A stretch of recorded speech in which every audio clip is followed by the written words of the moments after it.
Reading to the Bible in here, July 6th, Joshua chapter 8, Psalm 139, Jeremiah chapter 2, and Matthew chapter 16. Then the Lord said to Joshua, "Do not be afraid and do not be discouraged. Take the whole army with you. Go up and attack Ai. For I have delivered into your hands the king of Ai, his people, his city, and his land. You shall do to Ai and its king as you did to Jericho and its king, except that you may carry off their plunder and livestock for yourselves. Set an ambush behind the city." So Joshua and the whole army moved out to attack Ai. He chose 30,000 of his best fighting men and sent them out at night with these orders. Listen carefully. You are to set an ambush behind the city. Do not go very far from it. All of you be on the alert. I and those with me will advance on the city. And when the men come out against us, as they did before, we will flee from them. And they will pursue us until we have lured them away from the city. For they will say, "They are running away from us as they did before." So when we flee from them, you are to rise up from ambush and take the city, and the Lord your God will give it into your hand. When you have taken the city, set it on fire. Do what the Lord has commanded. See to it. You have my orders. Then Joshua sent them off. And they went to the place of ambush and lay in wait between Bethel and Ai to the west of Ai. But Joshua spent that night with the people. Early in the morning, Joshua mustered his men. He and the leaders of Israel marched before them to Ai. The entire force that was with him marched up and approached the city and arrived in front of it. They set up camp north of Ai, with the valley between them and the city. Joshua had taken about 5,000 men and set them up in ambush between Bethel and Ai to the west of the city. They had the soldiers take up their positions, all those in the camp to the north of the city, and the ambush to the west of it. That night Joshua went into the valley. When the king of Ai saw this, he and all the men of the city hurried out early in the morning to meet Israel in battle at a certain place overlooking the Arabah. But he did not know that an ambush had been set against him behind the city. Joshua and all Israel let themselves be driven back before them, and they fled toward the desert. All the men of Ai were called to pursue them, and they pursued Joshua and were lured away from the city. Not a man remained in Ai or Bethel who did not go after Israel. They left the city open and went in pursuit of Israel. Then the Lord said to Joshua, "Hold out toward Ai the javelin that is in your hand, for into your hand I will deliver the city." So Joshua held out his javelin toward Ai. As soon as he did this, the men in the ambush rose quickly from their position and rushed forward. They entered the city, captured it, and quickly set it on fire. The men of Ai looked back and saw the smoke of the city rising against the sky. But they had no chance to escape in any direction, for the Israelites who had been fleeing toward the desert turned back against their pursuers. For when Joshua and all Israel saw that the ambush had taken the city and that the smoke was going up from the city, they turned around and attacked the men of Ai. The men of the ambush also came out of the city against them, so that they were caught in the middle, with Israelites on both sides. Israel cut them down, leaving them neither survivors nor fugitives. But they took the king of Ai alive and brought him to Joshua. When Israel had finished killing all the men of Ai in the fields and in the desert where they had chased them, when every one of them had been put to the sword, all the Israelites returned to Ai and killed those who were in it. 12,000 men and women fell that day, all the people of Ai.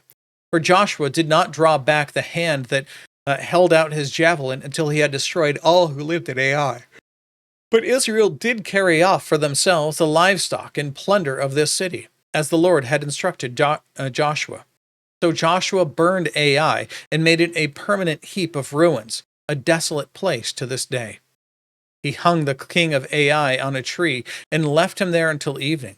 At sunset, Joshua ordered them to take his body down from there and throw it down at the entrance of the city gate.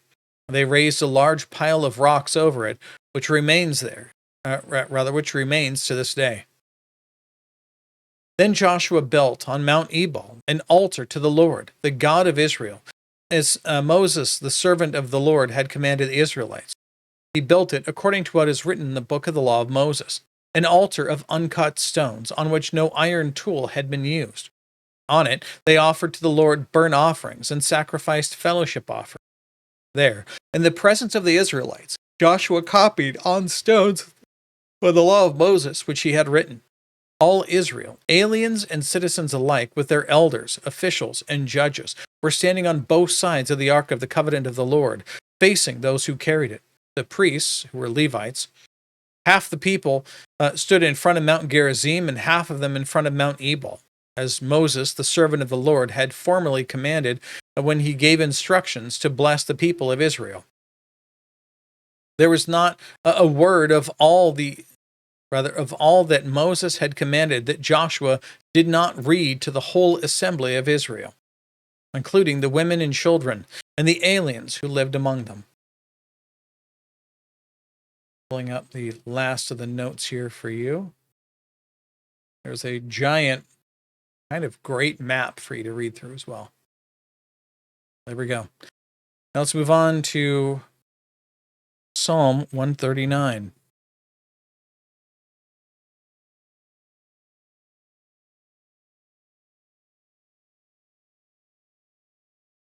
O Lord, you have searched me, and you know me. You know when I sit and when I rise. You perceive my thoughts from afar. You discern my going out and my lying down. You are familiar with all my ways. Before a word is on my tongue, you know it completely, O Lord. You hem me in, behind and before. You have laid your hand upon me. Such knowledge is too wonderful for me, too lofty for me to attain. Where can I go from your spirit? Where can I flee from your presence? If I go up to the heavens, you are there. If I make my bed in the depths, you are there. If I rise on the wings of the dawn, if I settle on the far side of the sea, even there your hand will guide me. Your right hand will hold me fast. If I say, surely the darkness will hide me, and the light become night around me, even the darkness will not be dark to you. The night will shine like the day, for darkness is as light to you. For you created my inmost being. You knit me together in my mother's womb. I praise you, because I am fearfully and wonderfully made. Your works are wonderful. I know that full well. My frame was not hidden from you when I was made in the secret place, when I was woven together in the depths of the earth. Your eyes saw my unformed body. All the days ordained for me were written in your book, before one of them came to be. How precious to me are your thoughts, O God! How vast is the sum of them! Were I to count them, they would outnumber the grains of sand. When I awake, I am still with you. If only you would slay the wicked, O God! Away from me, you bloodthirsty men! They speak of you with evil intent. Your adversaries misuse your name. Do I not hate those who hate you, O Lord, and abhor those who rise up against you? I have nothing but hatred for them. I count them my enemies. Search me, O God, and know my heart. Test me and know my anxious thoughts. See if there is any offensive way in me, and lead me in the way everlasting. Now on to Jeremiah chapter 2.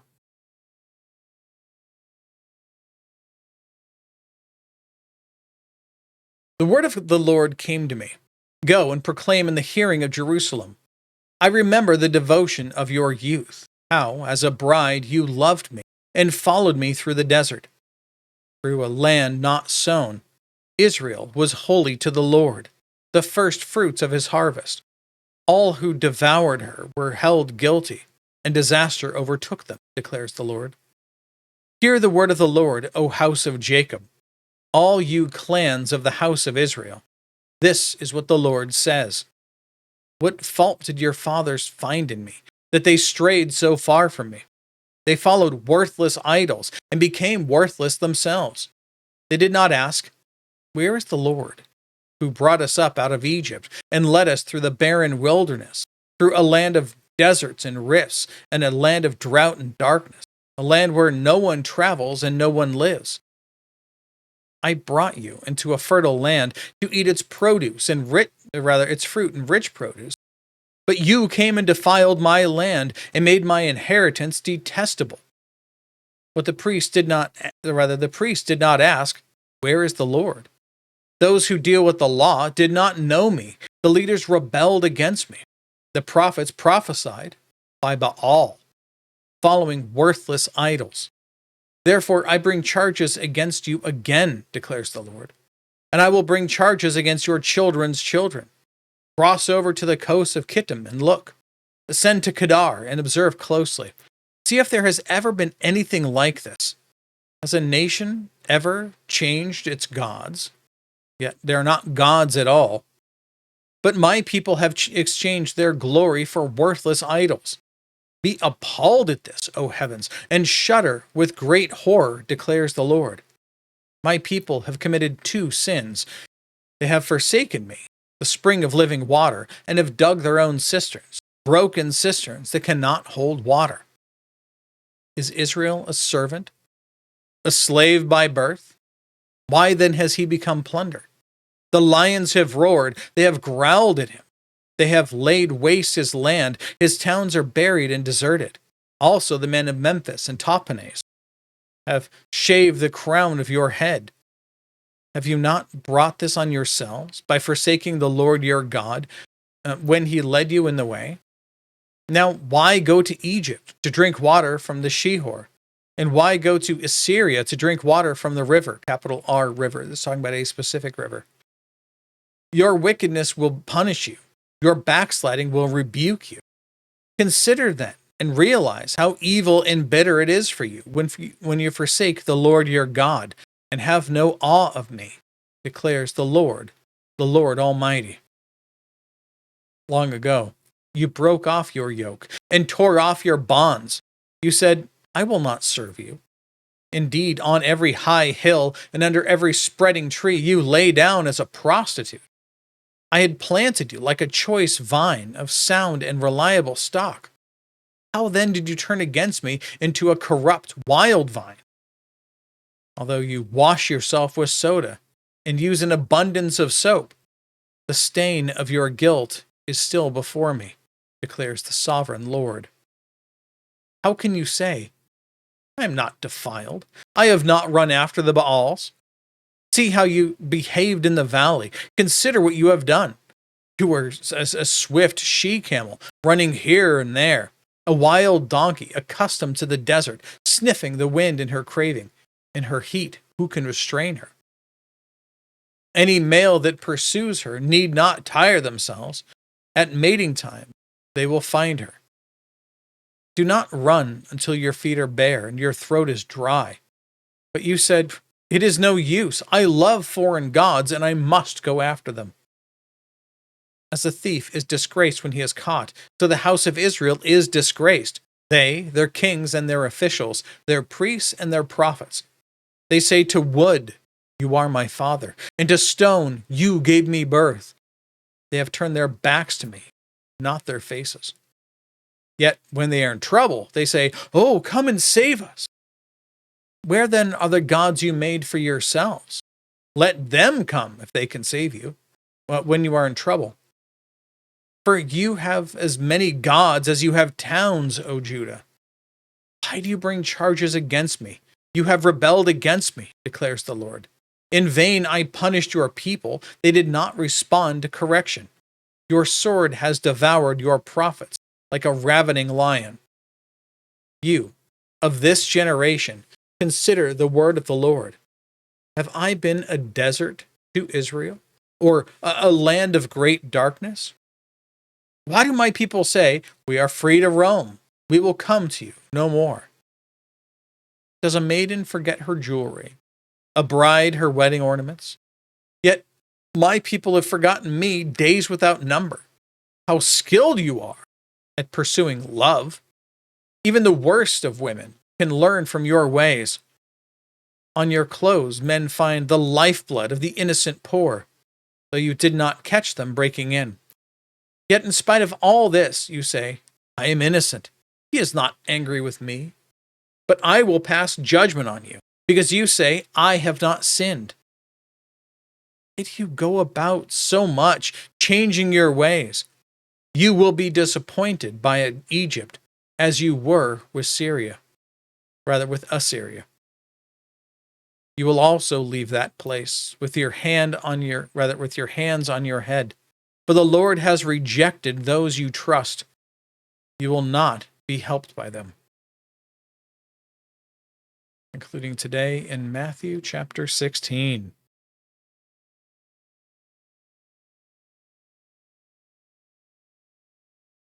The Pharisees and Sadducees, literally the two ruling classes or ruling divisions among the Jews, came to Jesus and tested him by asking him to show them a sign from heaven. He replied, when evening comes, you say, it will be fair weather, for the sky is red. And in the morning, today it will be stormy, for the sky is red and overcast or threatening. You know how to interpret the appearance of the sky, but you cannot interpret the signs of the times. A wicked and adulterous or rebellious generation looks for a miraculous sign, but none will be given it except the sign of Jonah. Jesus then left and went away. When they went across the lake, the disciples forgot to take bread. Be careful, said Jesus to them. Be on your guard against the yeast of the Pharisees and the Sadducees. Well, they discussed this amongst themselves and said, it is because we didn't bring any bread. As in, that's why he was talking to them about that. Aware of their discussion, Jesus asked, you of little faith, why are you talking amongst yourselves about having no bread? Do you still not understand? Don't you remember the 5 loaves for the 5,000 and how many basketfuls you gathered? Or the 7 loaves for the 4,000 and how many basketfuls you gathered? How is it that you don't understand that I was not talking to you about bread, but be on your guard against the yeast of the Pharisees and the Sadducees? Then they understood he was not telling them to guard against the yeast used in bread, but against the teaching of the Pharisees and the Sadducees. When Jesus came to the region of Caesarea Philippi, he asked his disciples, who do the people say that the Son of Man is? Again, this is Jesus' favorite name for himself. They replied, well, some say John the Baptist, others say Elijah, and still others, Jeremiah or one of the prophets. But what about you? He asked. Who do you say that I am? Simon Peter answered, you are the Christ, the Son of the living God. Jesus replied, blessed are you, Simon Bar-Jonah, or Simon son of Jonah. For this was not revealed to you by man, but by my Father in heaven. And I tell you that you are Peter, and on this rock I will build my church, and the gates of Hades will not overcome it. What is the rock? Is it Peter? Is it him as a person? No. It's on the confession of who the Son of Man is, on who Jesus is. He is the Christ, the Son of the living God. Verse 19, he continues, and I will give you the keys of the kingdom of heaven. Whatever you bind on earth will be bound in heaven. Whatever you loose on earth will be loosed in heaven. And there's a ton of notes on this. Strongly recommend you pause and read them. He then warned his disciples not to tell anyone that he was the Christ. I want to make sure I don't lose notes on this here. There we go. Scrolling through. Verse 21. From that time on, Jesus began to explain to his disciples that he must go to Jerusalem and suffer many things at the hands of the elders, chief priests, and teachers of the law, and that he must be killed and on the 3rd day be raised to life. Peter took him aside and began to rebuke him. Never, Lord, he said, this shall never happen to you.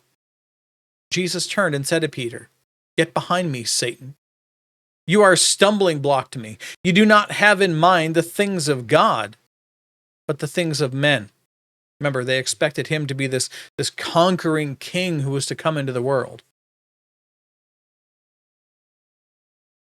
Jesus then said to his disciples, if anyone would come after me, he must deny himself and take up his cross and follow me. We talked about that before. For whoever wants to save his life will lose it, but whoever loses his life for me or for my sake will find it. What good will it be for a man if he gains the whole world and yet forfeits his soul? Or what will a man give in exchange for his soul? For the Son of Man is going to come into his Father's glory with his angels, and then he will reward each person according to what he has done. I tell you the truth, some who are standing here will not taste death before they see the Son of Man coming in his kingdom. There's another giant set of notes on this same set of text. I recommend that you pause and read through that. That's it. That is all the reading and all of the notes for today. God willing, I'll be back tomorrow. Behold the word of the Lord.